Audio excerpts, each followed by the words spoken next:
In preparation for Natori-Ryu, there isn't really too much to do right now as of information for Natori-Ryu because in 2014 all the information gets kicked off. But since people should be warming up to the general, you know, samurai theme, I have been practicing, trying my best to memorize uh, saya, you know, like the parts of the katana itself, you know. So sheath of it is like the saya, the Tsuka is the handle, and what you're about to see here is me working on some Tsuka-Maki. I kept thinking it was Tsuka-Maki with a B. I'm totally, my bad, sorry.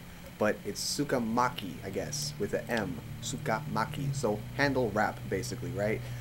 So again, you're going to see me practicing some handle wrapping or Tsuka-Maki uh, on a katana. This is Ivan's katana. I'll explain. You know, this is Ivan's katana and stuff like that. He brought me over his swords for me to do this, and I figured what perfect opportunity to show some practice on some katana and katana parts, just dealing with it other than swinging it around and how to use it and chop someone's head off with it, but actually know all the details about it.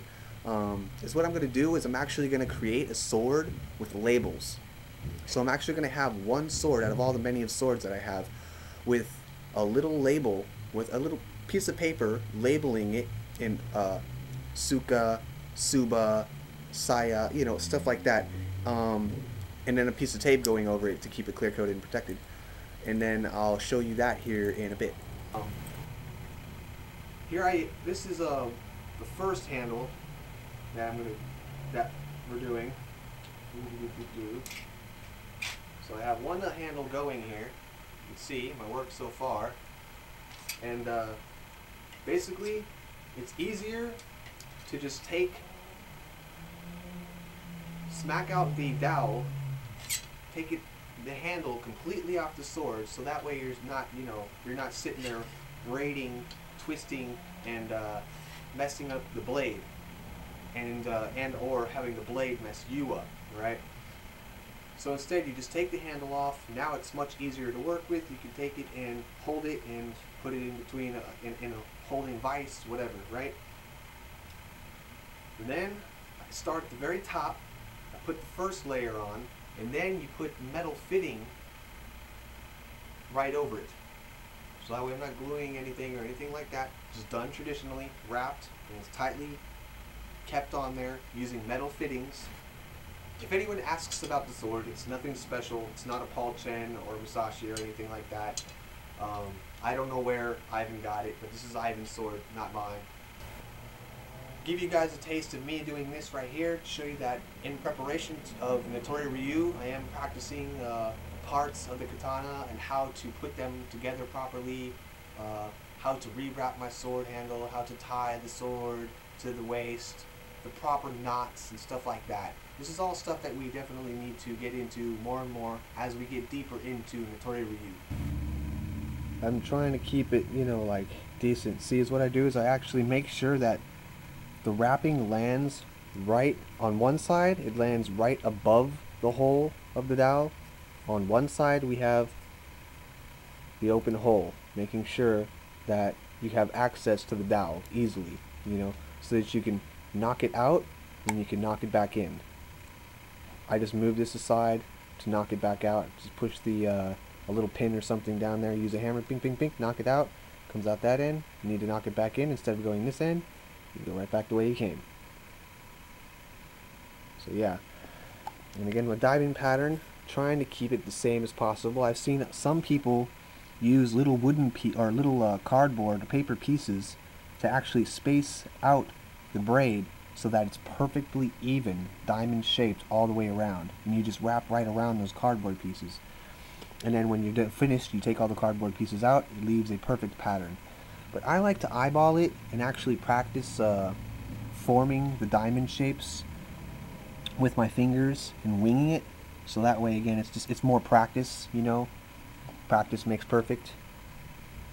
So yeah, there's just a taste of what I have done so far. Now you guys will see me doing a little bit more. I had to fix the other side, make sure it was complete, right? It wraps around flat on the edge, so that way it's completely flat on the edge. And then when we come to the middle, make sure that you keep the same pattern. So in other words, this side goes underneath, this side goes over the top. So next time on the other side you want to do the same thing. This side goes underneath, this side goes over the top. So you always have that same repeating pattern so that these look and stay the same, and you end up with the same diamond gaps. Now, I've seen some people twist down. I've heard of some people say that you should always twist up. I twist up. Pull it flat. We have one more diamond shaped. Now I pull it really, really tight. I do not release any tension whatsoever. And I switch to the other side. And again, pull really, really tight. Especially with this, because I'm using a unique silky thin ribbon. I'm not even using really thick cotton. It's very, very thin ribbon. So I have to pull this really, really tight for it to stay into place. So again, I have my diamond shape. Now,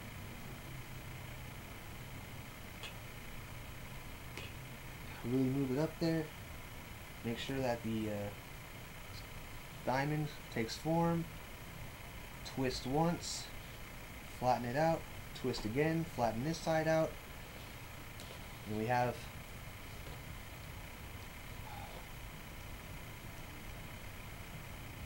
one more. Now, again, we go to the other side. Now we're going to work on adding one more, right? Again, I put it against something, and I use my foot as a vice hold there. This way I have both my hands free to hold the wrap in place and make my braids, smooth it out, adjust it, etc.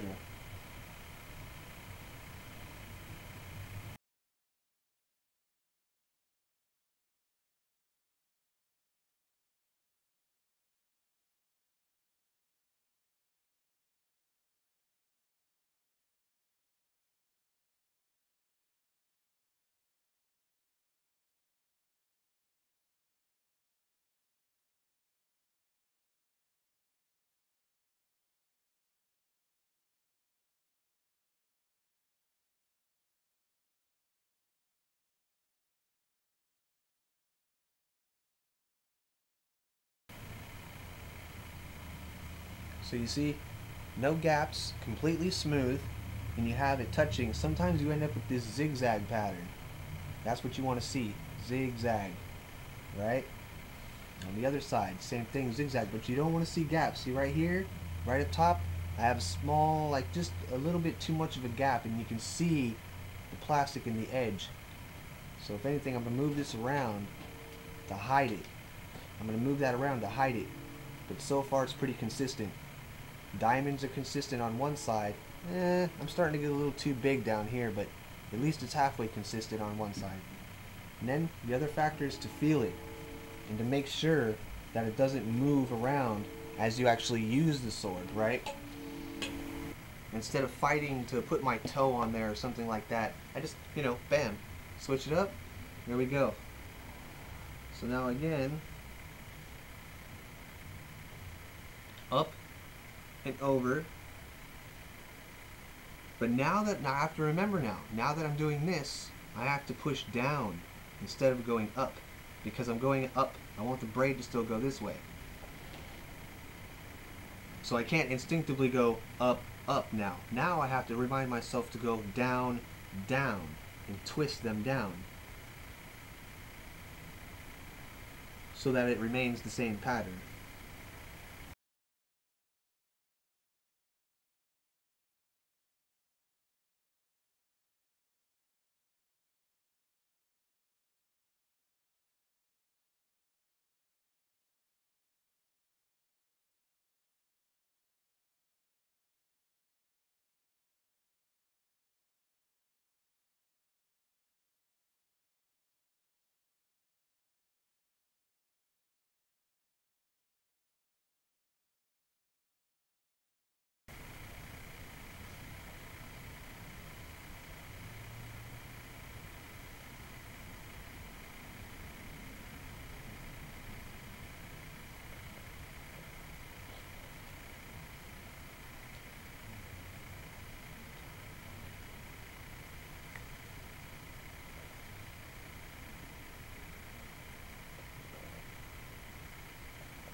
What do you think?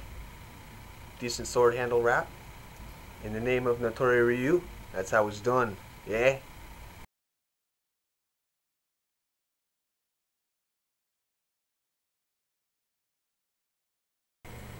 Courtesy gift of Ivan, I've taken one of these display swords and I have labeled it according to all of the sword parts or main parts and sections of the sword that I really care to memorize. Okay, so what I've done is I've created these labels, as you can see, these little labels that tell the parts of the sword. Okay, as well as blade parts. Okay, but real quick, I only have certain things labeled. So, and in other words, for the blade, I only have the main parts of the blade. So the bushi is the tip section, but then there are more. You have to remember that there's a top, a name for the top section of the tip, a name for this edge right here, this small section right here. There's a name for this section, a name for this section. There's a name for this line, or this the part where there's the where it grooves down, where it's thick, it grooves down. There's a name for this right here. Those names I don't have on here because I'm putting those on a different sword. To start with, though, we have the Tsuka, which is the handle. I have that taped to the wood, the handle of the blade. So the Tsuka. You have the saya, the sheath, or scabbard, whatever. Then you have core, or the parts of the saya. Then there's parts of the saya, right? There is the kurigata, which is the little hole that holds the seigyo to the saya. Seigyo cord, which is to hold the saya to your belt, or tie it to you, whatever. Koiguchi is the mouth, the opening, the hole which the sword goes into. The hole that the sword goes into is called the koiguchi.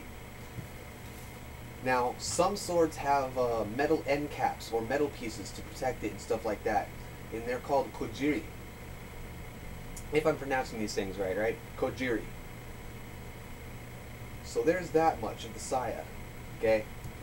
There's a few more things that I could have added, but you know what? They're details that some swords have, some swords don't. I just want the main things, right? Just the main course items that you should know by heart, as of how to label and how to what to call the sword parts. Oh, my suba, or in this case, some people call it seppa, but I go by suba, the handguard, suba. Okay. Then, yeah, see this part right here, I'm not too interested in, so I forgot to label it. But, because I care more about what, the design and how big and square or round should my suba be, not just handguard. But let's actually always reference it to suba. Make sure that we're actually carrying on that samurai tradition. Preparation for Natori-Ryu, right? Again, the Tsuka, the handle. Now then you have Tsuka, or Menuki, decoration. There's like coins or little flower or dragon. Those little designs and little those little metal decorations that you see underneath the string of your handle of your Tsuka is the Menuki, right? Then there's Tsuka Ito, right? Or Tsuka-Maki, the handle wrapping, right? The cord that goes around the Tsuka has grip and cushion, whatever, right? The handle wrap, Tsuka Ito. Now, there's usually underneath, as well as the little Menuki decoration, there's also Samagawa, or the stingray skin, or shark skin. That little bumpily, really the white stuff that makes everything look really cool underneath the white, underneath the sword handle, is the Samagawa, right? And I have that going underneath the wrap, so that way I should have put the Menuki underneath this wrap too, because those are the things that you see underneath the wrap.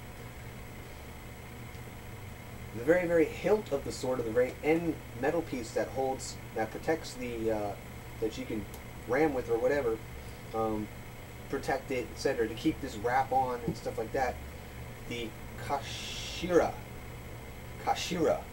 okay? The last and final part to creating this entire section right here would be to pin it all together.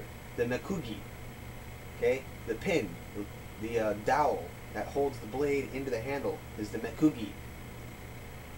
Now, then we finally have the blade section. Now again, I do not have all of the details of the blade labeled, okay? I've only focused on just the main sections. The ha, cutting edge. This is the ha, is the sharp edge. Because, you know, I'm pretty much going to be using the term ha all the time. Use the cutting edge, slice through this part of the body, right? Whatever. Boshi. The boshi is the tip section of the blade. Again, there's this section of the tip right here. There's the thick part right here. There's the line. There's a few more labels. Part that goes right here, just this part where the back of the blade meets this, is called the hamachi. Okay? It's where it drops down and it's just perfectly smooth right here. Hamachi. Where this meets this is the hamachi. Okay? The habaki, okay, is this collar itself that holds the blade kind of a little bit more sturdier as compared to just having it just blade to handle. Also, keeping elements of when it's sheathed, it won't rock back and forth, dulling your blade. It won't, you know, most swords, it creates a nice tight fit. You know, this is kind of loose, but, you know, forgive the display sword for that, you know. This doesn't even have a dowel. I had to draw with a magic marker that little dot to represent the mekugi dowel, you know. So just using a display sword creates, there's a tip to help you guys like remember all these sword parts. It's just to throw some labels on them: saya, kurigata, koiguchi, menuki, decoration underneath the Tsuka-Ito, or, you know, and I do the Tsuka-Maki is wrapping your Tsuka-Ito, stuff like that. See, now it's like I feel like I'm talking Japanese already, but really I'm just saying the sword parts, you know. So yeah, there it is. In preparation for Natori-Ryu, kind of labeling things and memorizing them, as well as learning how to actually put the sword together properly, safely, making sure that you preserve the blade, how to tie this Segyo cord and your Tsuka-Maki, you know, the proper braid, twisting up, twisting down, whatever. You know, these are the things that we should definitely already know and have well ingrained in our knowledge base and stuff before we even take on Natori-Ryu. That's what I'm saying, guys. So if you're expecting this is just basic, like, jutsu, sword, samurai sword knowledge that you guys need, that we all need to, especially me, I mean, need to catch up to these kinds of things. So yeah. Yeah, so there you go. Here's just one small idea as of how to remember sword parts, proper terms for them from the Japanese language, etc.